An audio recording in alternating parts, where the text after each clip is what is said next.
नमस्कार दोस्तों, आपका स्वागत है आपके अपने YouTube channel the missing street पर। मैं हूं आपका दोस्त और होस्ट राहुल।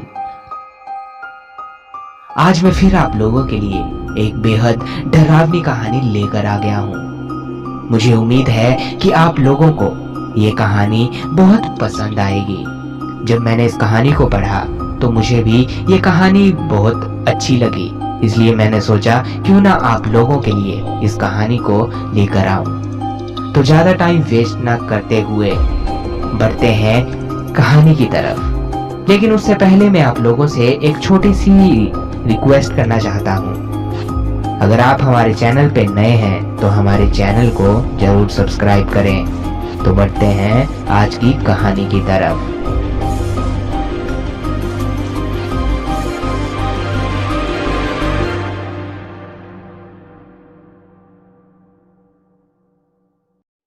आज की कहानी है राजदीप मिन्हास की।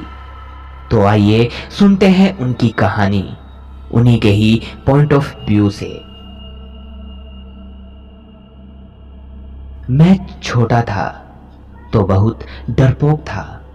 मैं अपने परिवार में सबसे छोटा था और मुझसे बड़े कजन वगैरह मुझे डराया करते थे। कभी जंगली जानवरों के नाम पर, तो कभी चुड़ैलों के नाम पर, तो कभी भूत प्रेत के नाम पर। उनसे किस्से कहानियां सुनकर मैं इतना डरने लगा था कि शाम होते ही घर के अंदर चला जाता था और रात को तो बाहर निकलता भी नहीं था। सोने से पहले टॉयलेट जाना होता तो भी अकेले बाहर नहीं निकलता था, क्योंकि टॉयलेट घर से थोड़ा दूर बनाया हुआ था। घर के बड़े लोग समझाते थे कि इतना नहीं डरना चाहिए, मगर मेरे मन से डर जा ही नहीं रहा था। लगता था कि कब न जाने आसमान से कोई चीज उड़ती हुई आएगी और मुझे अपने साथ ले जाएगी। चांदनी रात में पेड़ मुझे विशाल दैत्य जैसे नजर आते थे। आंगन में रखी टोकरी या बोरी किसी जीव जैसी जो छिपकर बैठा है। मेरा डर वक्त के साथ इतना गहरा होता गया कि मैं अकेले रहने से भी डरने लगा। एक समय ऐसा आया कि रात छोड़िए दिन में भी मैं घर के अंदर किसी कमरे में अकेला जाने से डरने लगा। 5वीं क्लास तक मैं अपने गांव के स्कूल में ही पढ़ा था। ये स्कूल घर से मात्र 1 किलोमीटर दूर था, मगर बीच में घना जंगल पड़ता था और रास्ता भी अक्सर वीरान रहता था। इसी रास्ते में बीच में एक विशाल पेड़ था, बहुत ही बड़ा। उसके ठीक नीचे एक बड़ी सी चट्टान थी, गहरे काले रंग की और एकदम गोल जमीन पर टिकी हुई। और आपको हैरानी होगी कि ये चट्टान पहाड़ी के रिज के टॉप पर थी, यानी ये चट्टान कहीं और से लुढ़क कर वहां नहीं आ सकती थी। हमने बस इतना सुना था कि इस चट्टान के पास नहीं जाना है। आज से 35 साल पहले की बात है। मैं 3री क्लास में पढ़ता था। मेरा कोई क्लासमेट बता रहा था कि इस चट्टान के नीचे भूत रहता है, जो रात को निकलकर उस पेड़ पर चढ़कर बैठ जाता है। उस लड़के का कहना था कि उसके दादा ने उस भूत को देखा है। लड़के ने बताया, जब एक बार उसके दादाजी देर रात कहीं से लौट रहे थे तो उन्हें रास्ते से गुजरते हुए पत्थर के नीचे से रोशनी आती दिखाई दी। दादाजी ये देखकर रास्ते से हटकर दूसरी ओर झाड़ियों में छिप गए और देखने लगे। उन्हें एक आकृति सी नजर आई, जो देखने में इंसान जैसी थी, मगर थोड़ी पतली थी। उसकी आंखें चमक रही थी। वो आकृति निकली और तेजी से उस बहुत ऊंचे पेड़ पर चढ़ गई। ऊपर पेड़ों की झुरमुट में जाकर वो गायब हो गई। इसके बाद दादाजी धीरे धीरे वहां से निकल गए। ये किस्सा सुनकर मैं और डरने लगा। अब उस रास्ते से जब भी गुजरता, पूरा ध्यान चट्टान और पेड़ पर ही रहता। सोचता कि वो क्या चीज होगी जो यहाँ से निकली होगी। एक दिन स्कूल में हमारी क्लास को जल्दी छोड़ दिया, मगर वहीं पढ़ने वाले मेरे बड़े भाई बहनों को छुट्टी नहीं हुई थी, तो उन्होंने कहा कि मैं अकेला ही घर चला जाऊं। मैं डर रहा था कि कैसे उस चट्टान वाले रास्ते से जाऊं, तो मैं स्कूल से बाहर गया और 3 घंटों तक वहीं पेड़ के नीचे बैठकर अपने भाई बहनों का छुट्टी होने का इंतजार करने लगा। जब उन्हें छुट्टी हुई तो वे स्कूल से बाहर आए। मैं उनके पास गया तो मुझे देखकर वो हैरान हुए कि मैं गया क्यों नहीं। मैंने बताया कि मुझे डर लग रहा था चट्टान से। इतने में मेरा सबसे बड़ा कजन हंसने लगा। उसके साथ उसके 2 और दोस्त थे जो मुझे डरपोक बोलने लगे। मैं चुपचाप उनके साथ चल पड़ा। जैसे ही हम लोग चट्टान के पास पहुंचे, अचानक मुझे लगा कि किसी ने मुझे पकड़ लिया है। मैं डर गया। मुझे वाकई पकड़ लिया था, मगर किसी भूत ने नहीं, मेरे कजन और उसके 2 दोस्तों ने। उन्होंने मुझे उठाया और उस चट्टान की ओर ले जाने लगे। वे कह रहे थे, आज हम तुम्हारा डर दूर कर देंगे। मैं चिल्ला रहा था, झटपटा रहा था, मगर वे माने ही नहीं। उन्होंने मुझे उठाया और उस चट्टान के पास ले गए। उन्होंने मुझे चट्टान से सटा दिया। वे हंस रहे थे और मुझे बहुत डर लग रहा था। मैं रो रहा था। इतने में अचानक मुझ में ना जाने कहां से ताकत आई कि मैंने अपने कजन और उसके 3 दोस्तों से न सिर्फ खुद को छुड़ा लिया, बल्कि उन्हें उछालकर दूर भी फेंक दिया। वे मुझसे उम्र में थोड़े ही बड़े थे, मगर डिलडोल थे। मैं उनसे छोटा था, फिर भी मैंने उन्हें जोर से उछाल फेंका था। डर के मारे मुझे चक्कर आने लगे, मगर हिम्मत नहीं हारी। दौड़कर बैग उठाया और घर की ओर चला आया।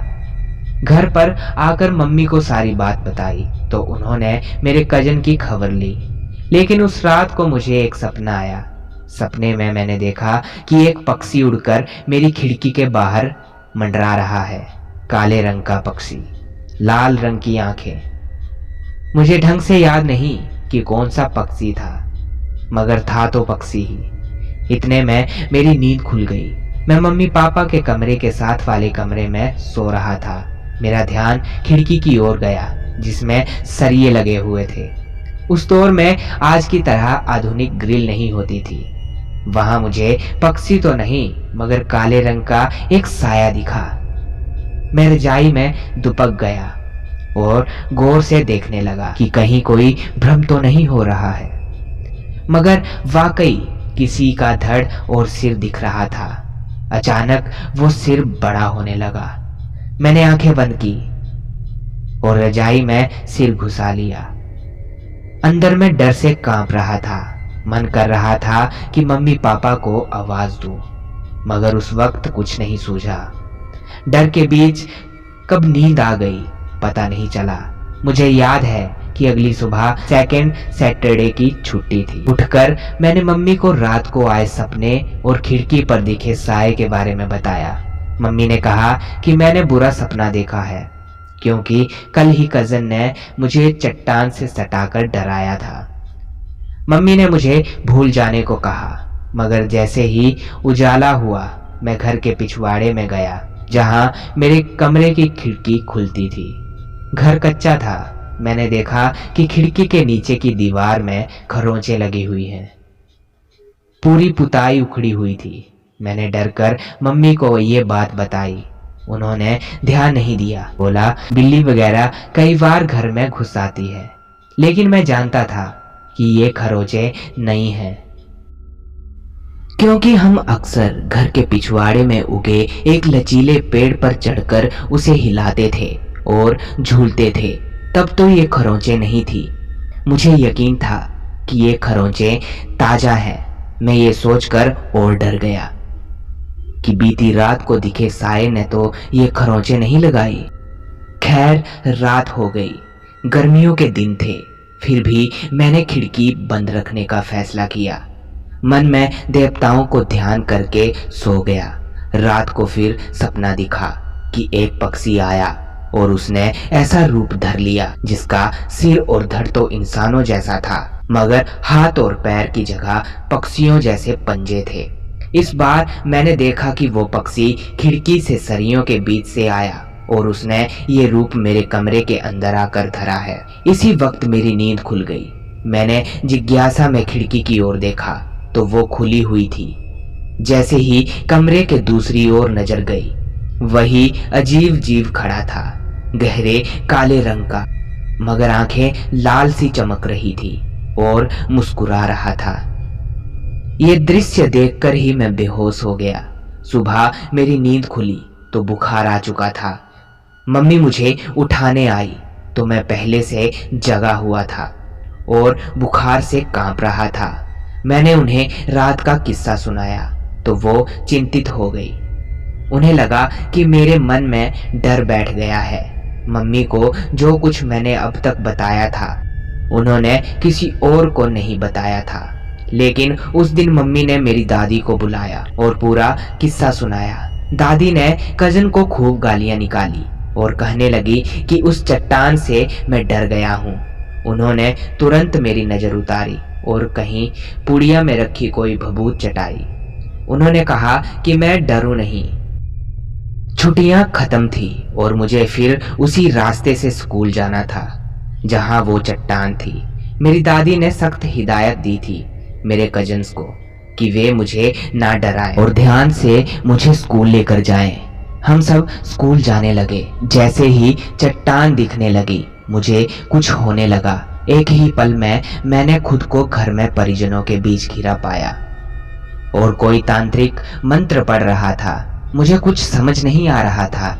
घंटे भर की उस प्रक्रिया के बाद मैंने मम्मी से पूछा तो उन्होंने बताया कि मैं स्कूल जाते वक्त उस चट्टान के पास पहुंचा तो अजीब आवाजें निकालने लगा था और जाकर उस चट्टान पर चढ़कर बैठ गया था और किसी महिला की आवाज में तरह तरह की गालियां निकाल रहा था अपने कजन और गांव वालों को। उसके बाद पूरे गांव के लोग तमाशा देखने जुट गए थे। फिर बगल के गांव से ओझा को बुलाया गया था जिसने किसी तरह मुझे काबू किया था। तो वहां मैं चट्टान पर ही बेहोश हो गया। फिर लोग मुझे उठाकर घर ले आए। तांत्रिक का कहना था कि कोई बुरी आत्मा मेरे पीछे पड़ गई है। उसने दिन में कुछ मंत्र आदि पढ़े और दावा किया अब वो आत्मा मेरा कुछ नहीं बिगाड़ पाएगी। उसका कहना था कि उसने मेरे ऊपर हावी आत्मा को वश में करके बांध दिया है और नदी में बहा दिया है। मैं ये पूरा किस्सा सुनकर बहुत डर गया। मैं तो भला चंगा स्कूल जा रहा था, फिर अचानक मैं घर पर था। पता ही नहीं चला कि चट्टान पर कब चढ़ा और गालियां कब दी और कब बेहोश हुआ। उस रात मैं मम्मी पापा के साथ सोया। अगले कई दिनों तक मैं उनके साथ ही सोता रहा। कुछ दिन स्कूल भी नहीं गया। फिर कई दिनों तक मम्मी मुझे स्कूल छोड़ने जाती और फिर मुझे दूर के स्कूल में दाखिला दिला दिया गया जो हाई स्कूल था। वहां मैं बड़े बच्चों के साथ जाने लगा। चीजें सामान्य होती गई। फिर मैंने जिस दिन अपने कमरे में अकेले सोने का फैसला किया उसी दिन मेरे साथ फिर अजीब घटना घटी। मुझे सपने में वो चट्टान दिखी और उसके पास बैठी एक महिला। उसने लाल रंग के कपड़े पहने हुए थे। उसका भी सिर और धड़ आदमियों जैसा था। हाथ और पैर की जगह पंजे थे। वो महिला कह रही थी, हम तो तुझे अपना बच्चा समझ रहे थे, अपने पास रखना चाहते थे, मगर तूने मेरे पति को ही मुझसे छीन लिया। कल तक मेरे पति को छोड़ दे वरना मैं तेरे पूरे परिवार को बर्बाद कर दूंगी। इतने में मेरा सपना खुल गया। मैं चिल्लाया। मम्मी पापा दोनों आए तो मैंने उन्हें पूरी बात बताई। वो चिंतित हो गए। अभी रात ही थी। दादी भी मेरी चीख सुनकर आ गई थी। मैं रोए जा रहा था। सुबह होते ही फिर उस तांत्रिक को बुलाया गया। उसने मुझसे पूछा कि मैंने क्या देखा। उसने कहा कि इस समस्या का एक ही निदान है, उस चट्टान को तोड़ दिया जाए। मगर सवाल था तोड़े कौन, क्योंकि तांत्रिक की बात सुनकर कोई चट्टान तोड़ने में एक्सपर्ट मिस्त्री आएगा नहीं और उस समय आज की तरह जेसीबी थी नहीं। मेरे पापा और ताऊ ने बड़ा हथौड़ा और कुछ छेनी सी ली और निकल पड़े चट्टान तोड़ने। साथ में तांत्रिक था जो कुछ बड़बड़ाए जा रहा था। जब सारी कोशिश नाकाम रही तो काम रोक दिया गया। अगले दिन बगल के गांव से एक मिस्त्री को बुलाया गया जो डायनामाइट से पत्थर तोड़ने का एक्सपर्ट था और शायद स्लेट की किसी खान में काम कर चुका था। उसने सुबह से लेकर शाम तक चट्टान में किसी तरह लंबा गहरा छेद किया। शाम को उसमें डायनामाइट रोड डाली गई और धमाका कर दिया गया। कुछ ही पलों में वो बड़ी चट्टान टुकड़ों में बदल गई। फिर बड़े हथौड़े से उन टुकड़ों के और छोटे टुकड़े किए गए और उन सबको एक खाई में लुढ़का दिया गया। ताऊ और पापा दोनों घर आ गए। रात का वक्त था। हम सब परिवार के सदस्य खाना खा रहे थे। हमारा घर गांव में अकेला था। किसी महिला के रोने की आवाज सुनाई देने लगी। थोड़ी ही देर में वो आवाज तेज हो गई। रसोई घर पहली मंजिल में था। ऊपर उसकी खिड़की से मेरी ताई ने झांक कर नीचे देखा तो वो डर गई। मैं डर कर रोने लगा था और मेरे बड़े भाई बहन भी रोने लगे थे। ताऊ और चाचा हमें संभाल रहे थे। इतने में ही दादी ने चूल्हे में जलती मोटी सी लकड़ी उठाई और खिड़की से नीचे की ओर फेंकी। इसके बाद महिला की चीखें और तेज हुई और ऐसा लगा कि वो चिल्लाती हुई दूर जा रही है। इसके बाद पूरे गांव में हल्ला हो गया। रात को पूरा परिवार एक साथ सोया। उस वक्त फोन भी नहीं होते थे। अगली सुबह पूरे गांव में चर्चा हुई कि रात को कुछ आवाजें सुनाई दी महिला की रोते हुए हमारे घर की तरफ। कई दिनों तक ये पूरे इलाके में चर्चा का विषय बना रहा। अगले दिन तांत्रिक ने बताया कि वो आत्मा बदला लेने आई थी। उसने घर के आसपास कोई रेखा बांधने का काम किया और कहा कि अब कुछ नहीं होगा। पूरे गांव के लोगों ने चंदा इकट्ठा किया और बड़े अनुष्ठान के बाद उसी तांत्रिक से पूरे गांव के बाहर रेखा बंधवाई। फिर वह तांत्रिक आसपास के गांव के घरों में जाकर कुछ चीजें बांटने लगा, ये कहकर कि घर में ये चीज रखी होगी तो वो आत्मा नुकसान नहीं पहुंचाएगी। लोग वो चीज लेने लगे और श्रद्धा के हिसाब से तांत्रिक को पैसे देने लगे। खैर, हम कई दिनों तक साथ सोते रहे। मैं कई दिनों तक डरा रहा, मगर उस दिन के बाद कभी कोई डरावनी घटना नहीं हुई, ना कोई सपना आया। थोड़ा बड़ा हुआ तो उस रास्ते से भी अकेला गुजरने लगा जहां वो चट्टान थी। उस चट्टान के बचे कुछ पत्थरों को साथ की जमीन वाले किसी शख्स ने तुड़वाकर आजकल अपने लिए गौशाला बनवाई है। तो दोस्तों, ये थी आज की कहानी। अगर आप लोगों को ये कहानी अच्छी लगे तो हमारे चैनल को जरूर सब्सक्राइब करें। तो मिलते हैं अगली कहानी में। तब तक के लिए धन्यवाद।